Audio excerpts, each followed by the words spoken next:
Bună, eu sunt Raluca și astăzi vă voi arăta încă o rețetă cu ajutorul Thermomix-ului.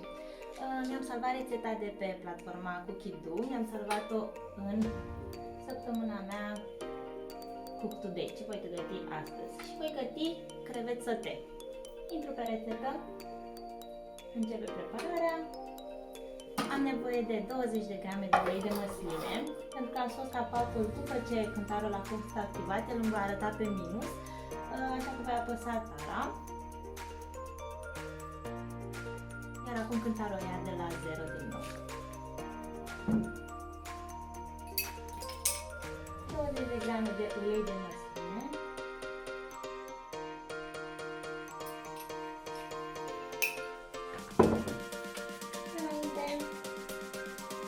Un cățel de usturoi sau 20 de grame de ceapă roșie. Eu am 2.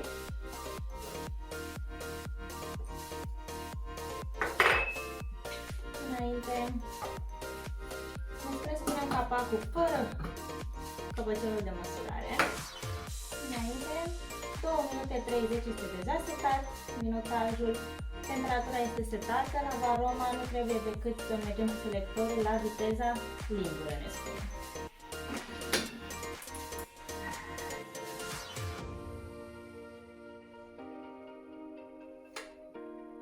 Înainte,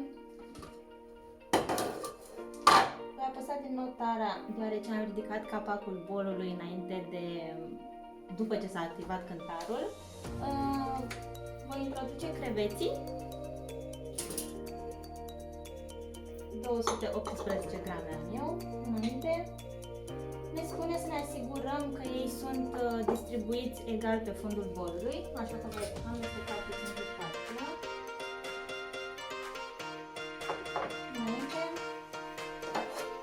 să apuzăm protecția antistrop.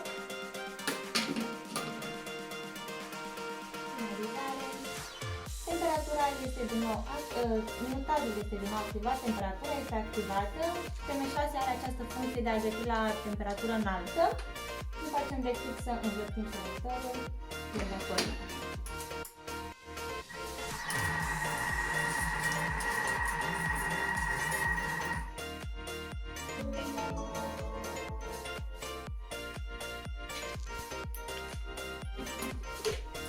Creveții sunt gata.